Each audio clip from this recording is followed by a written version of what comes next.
Alors, on peut pas évidemment parler de moments incroyables, de moments frissonnants dans une saison sans parler d'athlètes. Vous avez aussi élu vos athlètes respectifs de cette année. Étienne, on reste avec toi puisqu'on va rester dans l'athlé, évidemment, ta spécialité. Ma paroisse. Et là, tu vas être un petit peu plus chauvin, je crois. Effectivement, mais comment ne pas l'être devant la saison incroyable de Renaud Lavillenie, champion olympique 1m97. On attendait ça depuis 1996. Et en plus de ça, une finale absolument incroyable. Effectivement, le dernier, c'était Jean Galfion. C'était déjà un perchiste. Et il y a, je crois, 11 champions olympiques français en athlétisme, mais il y a 3 perchistes. Donc c'est pas un hasard, c'est une vraie école française. Et en plus de ça, c'est une finale absolument mémorable. Ce dernier essai à 5,97, alors que les deux Allemands ont passé 5,91, presque sur un hold-up, en tout cas pour Holzdeppe, qui avait jamais passé au-dessus de 5,80. Il y avait une classe, il y avait une magie dans ce dernier essai. Je pense que mes voisins s'en souviennent encore tellement j'ai crié fort. Mais au-delà de son titre olympique, il y a aussi quand même une saison exceptionnelle. Il y a tout le reste. Il perd quoi, 2 meetings, je crois. Je ne sais plus combien il en a perdu, mais il y a une régularité à 5,80 et au-delà de 5,80 toute l'année qu'on n'avait pas vu depuis très longtemps, depuis le grand Sergej Bubka. Il y a ce titre de champion d'Europe à Helsinki avec déjà 5,97 et déjà un grand duel avec Björn Otto. C'est pour moi l'athlète de l'année, tout sport confondu. Est-ce que tu crois que la perche n'a pas été aussi concurrentielle depuis l'époque Bubka, justement? Parce que là, il y a quand même 3-4 perchistes qui ont un potentiel 5,80 régulièrement, quoi. Otto, il y a les Allemands derrière qui sont là aussi. C'est quand même impressionnant, non? Alors, c'est impressionnant, oui, parce qu'ils sont 3 à être capables de faire 5,90. Ils sont peut-être même une petite dizaine à être capables de monter à 5,80, au moins sur une compétition. Après, Renaud est clairement au-dessus du lot au niveau de la régularité. Et je ne suis pas sûr qu'on puisse comparer à l'époque soviétique, parce qu'à l'époque, l'URSS avait 3 sauteurs capables de faire 6 mètres. Les Américains étaient capables de faire 6 mètres. Il les passera les 6 mètres alors? Les Français, il les a déjà fait par 2 fois. Comment t'expliques que le record de Bubka soit à ce point-là inaccessible en 2012? Parce que Bubka est au-dessus de Lavillenie, en tout cas au moins techniquement aujourd'hui, et au niveau de la puissance, même si Renaud compose avec d'autres armes, Bubka est clairement au-dessus du lot de tous les autres. C'était vraiment un extraterrestre à ce point-là. Et c'est en ça qu'aujourd'hui, je pense que l'athlétisme a une part de crédibilité, même si ça ne fait pas tout. D'accord. On va passer au tennis, on va revenir du côté des cours et là il y a une surprise, je dois l'avouer. Julien, tu trouves que c'est une surprise? Ouais, je suis un petit peu surpris parce que quand tu m'as donné ta liste, là j'ai vu un nom un peu particulier quand même. J'ai choisi comme sportif 2012 Andy Murray. Et oui, pourtant je vous avoue que c'est pas mon joueur préféré, loin de là même. Et on en a beaucoup discuté d'ailleurs. On en a beaucoup discuté, mais voilà, si on regarde la saison Grand Chelem 2012, il y a 4 vainqueurs différents, les 4 meilleurs du monde sur les 4 tournois du Grand Chelem, il fallait faire un choix. Murray finit l'année numéro 3 mondial devant Nadal qui était blessé depuis Wimbledon. Et pour moi, c'est Murray parce que Murray, c'est le vrai déclic 2012. Voilà. Les autres avaient déjà plusieurs grands chelems à leur compteur avant cette saison-là. Murray était bloqué à 0, c'était la malédiction Murray. Il engage comme coach Ivan Lendl qui lui-même était victime de même genre de malédiction dans les années 80. Lendl a perdu 5 finales, je crois, de Grand Chelem et gagne qu'à la 6e. C'est ça, à Roland Garros 84 contre McEnroe. Ceux qui étaient nés s'en souviennent, je pense.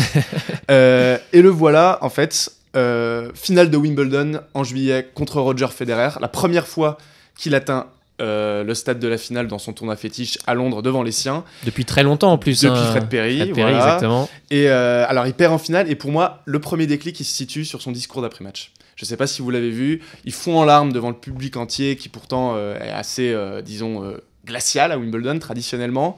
Il perd, il dit voilà, je me rapproche, voilà, l'ovation du public, il adopte définitivement, il a le souffle coupé, il peut à peine parler. C'était vraiment un moment très très fort, très émotionnel, émotionnellement très fort, pardon.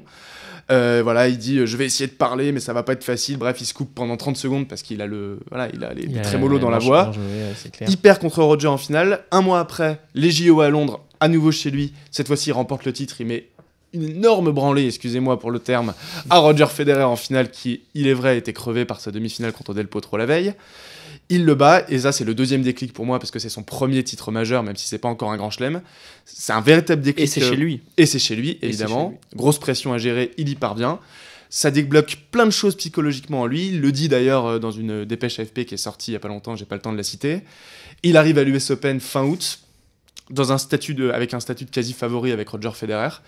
Il parvient une nouvelle fois en finale en battant Berdych en demi. Il rencontre Djokovic, le numéro 1 mondial, en finale.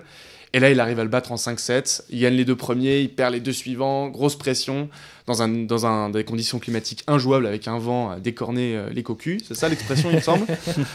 Et il l'emporte 6-2 au 5e. Et là, voilà, c'est la consécration pour lui. Voilà, avec, pareil, ses proches qui sont en pleurs dans son box. Sauf Ivan Lendl, bien sûr, qui reste impassible comme il a été toute sa vie.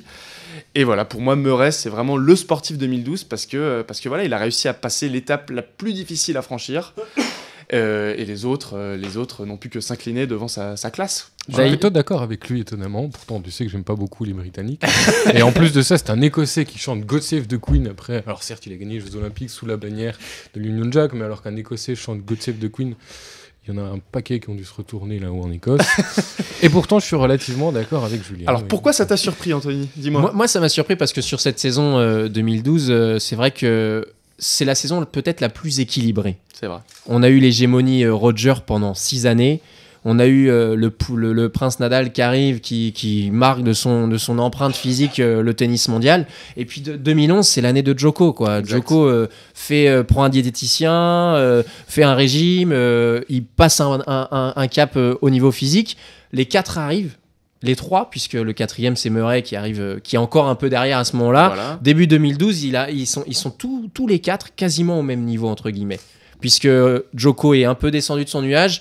Roger reste le même, quoi qu'on en dise, hein, malgré toutes les critiques qu'on puisse avoir. C'est les autres qui sont meilleurs, c'est pas lui qui est moins bon. Voilà, exactement. D'accord. Malgré ses 31 printemps.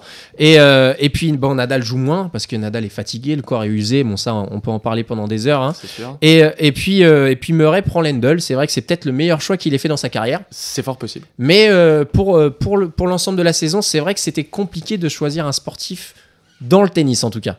Moi, en tout cas pour moi, ça c'est vrai que c'est. Mais je reste dans ma spécialité. Ouais, bien sûr, on reste dans sa spécialité. Mais c'est vrai que Murray, par rapport au JO, il y a un certain impact. J'aurais aimé qu'il concrétise encore plus avec le Master derrière, tu vois, à Londres. Qui est à Londres aussi, c'est vrai. Il lui reste encore deux sessions, 2 éditions à Londres, si je me trompe pas. Je crois bien que c'est ça, ouais. Et il lui reste encore 2 ans. En plus, là, il vient d'annoncer que logiquement, la collaboration avec Lendl va durer encore 5 saisons. C'est ça, il Donc la prévoit sur le long terme. Il veut vraiment récolter du grand chelem. Je crois que c'est un bon choix.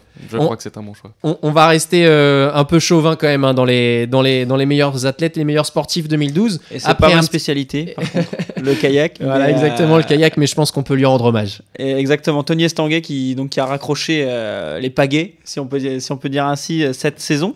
Après un 3e titre olympique, c'est le premier Français à avoir réalisé cette performance. Après, qui plus est, une contre-performance en 2008. Il a retrouvé le moral et la motivation pour se réentraîner et gagner en 2012 à Londres, puisqu'il avait été déjà champion olympique donc en 2000 et en 2004. Et il n'était même pas rentré en finale donc en 2008. Tony Estanguet gagne 3 médailles d'or olympiques, voilà. Et pour l'ensemble de sa carrière, puisqu'il a également été champion du monde à 3 reprises, champion d'Europe à 3 reprises et champion de France, et où il a dominé sa catégorie pendant 9 saisons.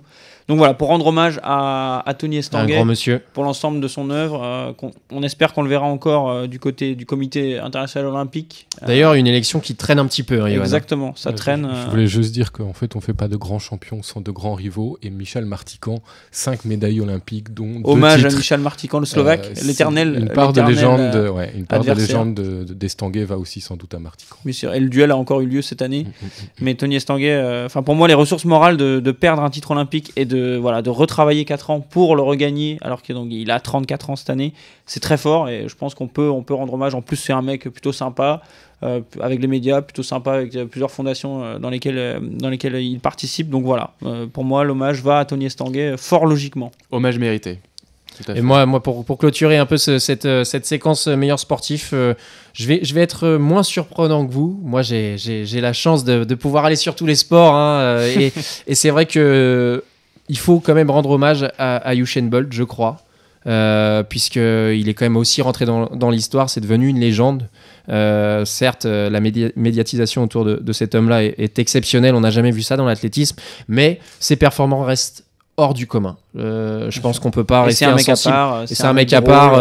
Le documentaire de nos confrères de France Télévisions là-dessus est exceptionnel. On voit un qui m'ont gars. suivi pendant plus d'1 an. Ouais, tout à fait. On voit un gars qui est juste incroyable au quotidien, qui s'entraîne comme un dératé. Certes, il a peut-être des qualités physiques déjà hors normes, mais voilà, je pense qu'il faut lui rendre hommage. C'est pas tous les jours qu'on a un monsieur qui concrétise et qui confirme autant de titres olympiques.